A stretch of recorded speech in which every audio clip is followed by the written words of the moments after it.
So, kailangan pa siguro, mga kababayan, ng another 30 years for the Duterte na mamuno sa Davao. Ang matagalan more than 30 years na sila dyan. Ganun pa rin ang sitwasyon, lubog pa rin sa baha pag umuulan. So, siguro, another 30 years. Pag matagalan hindi umubra yung matagal na nilang pag-upo. Kailangan mas matagal pa.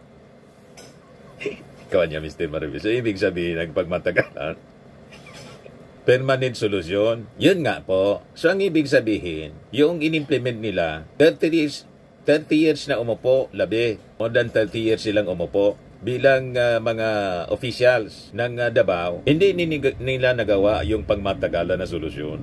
So, ang maganda niyan, dublihin yung turno. Another 30 years. Baka ayos na.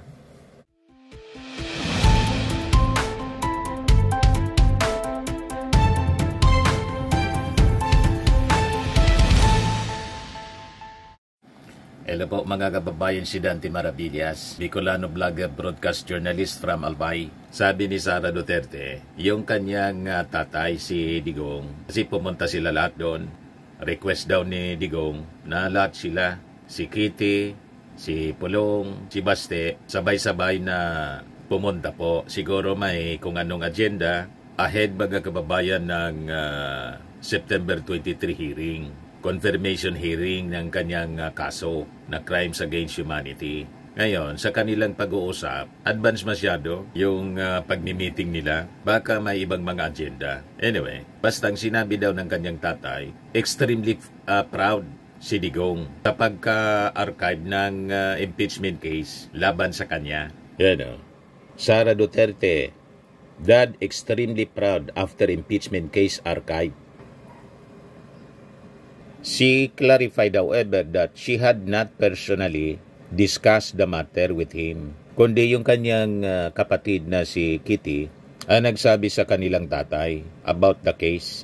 Di niya, Mr. Maravillas, ang masasabi mo na extremely proud si Digong. That is a normal reaction ng tatay. Siyempre, temporarily, nakaligtas sa dapat sana forthwith impeachment trial si Sara Duterte. Kaya lang, ang finorthwith yung pag-archive. Di ba? So, siyempre, matutuwa si Digong. Proud siya na itaguan niya yung baho. Pero temporary man lang po ang pagpigil sa pagsingaw ng baho. Kasi ang baho, sisingaw at sisingaw sa tamang panahon. Di ba pa? In everything, there is a season in time. Ngayon, masaya sila. Ang katapat ng saya, lungkot siyempre. Ganun lang yan. Ngayon, panalo sila. Kasi kinampiyan sila mga kababayan ng mga Duterte senators. Anyway, konting panahon na lang mga kababayan. Baka magdesisyon na yung Supreme Court. I-reverse yung kanilang desisyon. Di tuloy ang bloodbath. Di ba?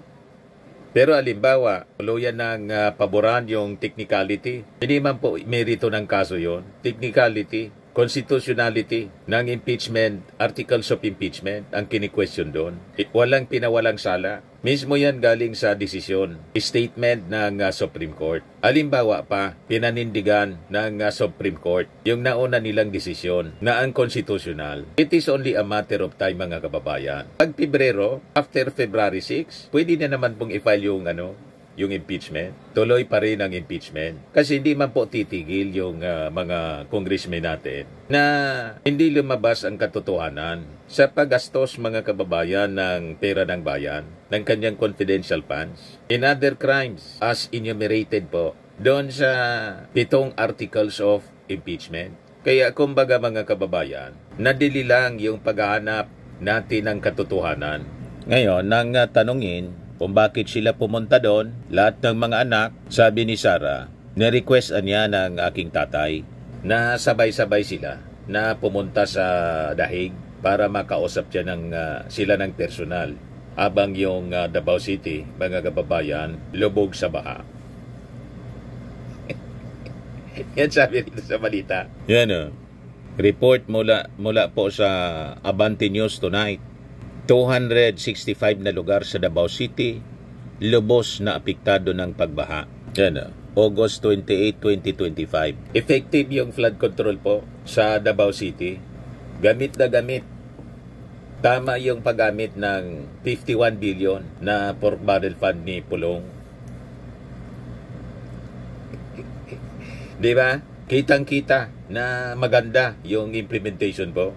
Bantay umano sa datos ng City Disaster Risk Reduction and Management Office, kabilang dito ang 114 lugar sa District 1, 69 sa District 2, at 56 sa District 3. Aros lahat ng distrito apektado, lubog sa baha.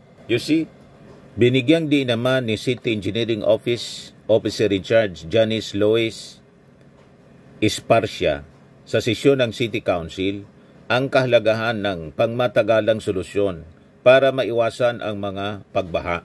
So, kailangan pa siguro, mga kababayan, ng another 30 years for the Duterte na mamuno sa Davao. Ang matagalan more than 30 years na sila dyan. Ganun pa rin ang sitwasyon. Lubog pa rin sa baha pag umuulan. So, siguro, another 30 years. Pag matagalan hindi umubra yung matagal na nilang pag-upo. Kailangan mas matagal pa. Ikaw niya, Mr. Maribel. So, ibig sabihin, nagpagmatagalan, permanent solusyon. Yun nga po. So, ang ibig sabihin, yung in-implement nila, 30 years na umupo, labi. More than 30 years silang umupo bilang mga officials ng Davao. Hindi nila nagawa yung pangmatagalan na solusyon. So, ang maganda niyan, dublihin yung turno. Another 30 years. Baka ayos na.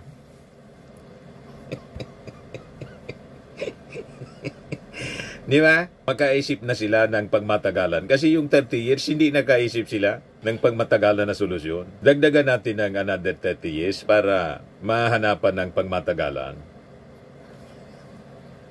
Di ba pa? Ano daw yung pagmatagalan? Kabilangan niya rito ang pagpapalawak ng drainage system, pagpapatayo ng retention at detention ponds, at karagdagang flood control structure sa tulong ng Department of Public Works and Highways, gayon din ang solid waste management. O ito yung pinagtatawanan na proposal ng ating Pangulo na water impounding po, pagtatayo ng retention at detention ponds. Water impounding, yan ang gusto itayo ng ating Pangulo sa Central Luzon. Para sa panahon ng tag-ulan, may water impounding na iipunin na pwedeng magamit sa panahon naman ng tag-init. Pinagtawanan ni Sara Duterte. Pagkatapos, yun din pala ang rekomendasyon ng kanilang city disaster sa Davao mismo. Sabi pa nga ni Sara Duterte, mag-ipunan niya tayo ng tubig para i-deliver natin sa Malacanang. Ipunin na niya yung baha, dalhin sa Malacanang.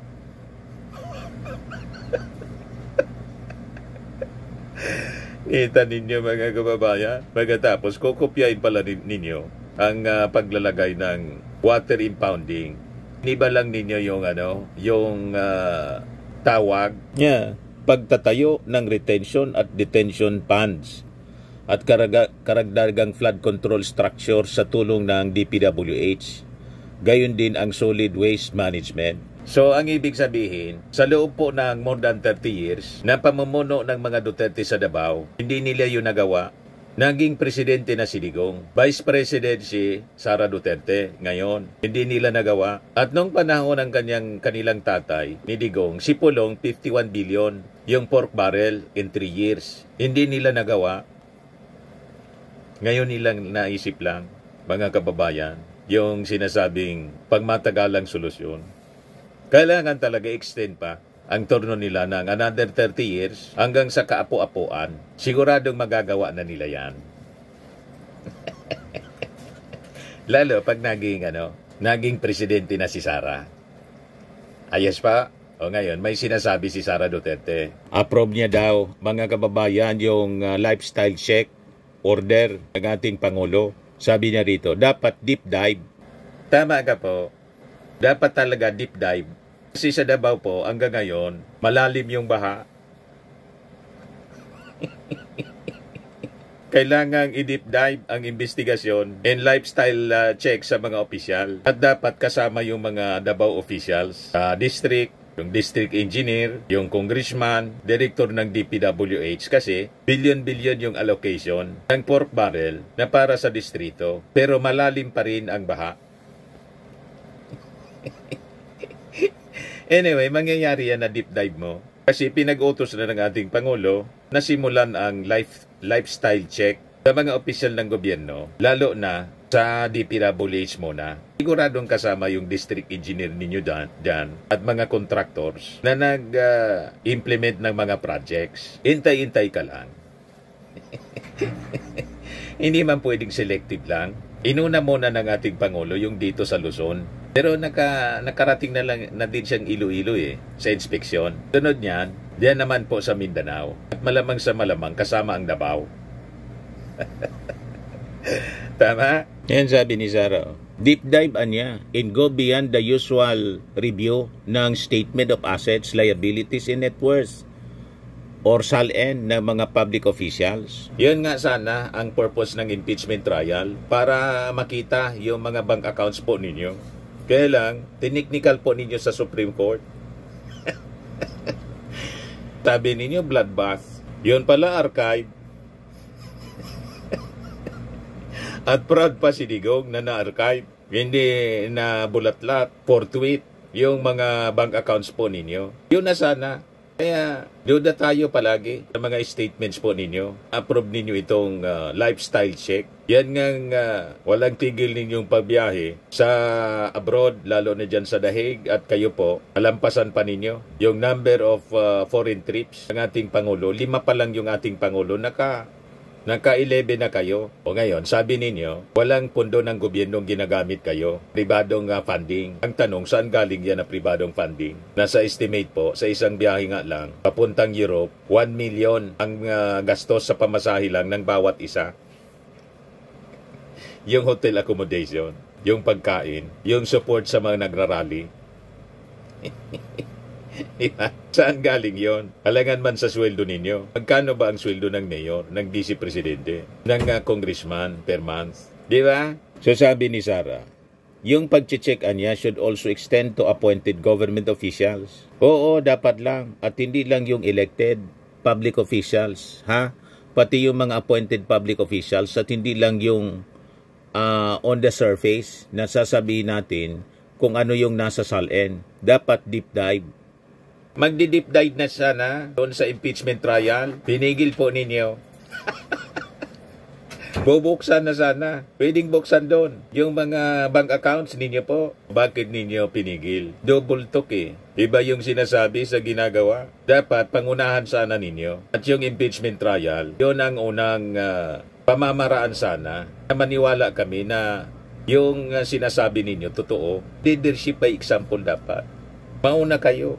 Kasi may mga questionable sa SALN po ninyo at bank accounts. Kung sino yung mga dami, ilabas yung mga dami ng mga public officials serving as fronts of government officials. Wait lang kayo kasi yan ang usap-usapan po. Pero nag-leave muna si General Torre. I-maximize daw muna niya yung leave. Nag-file na ng official leave.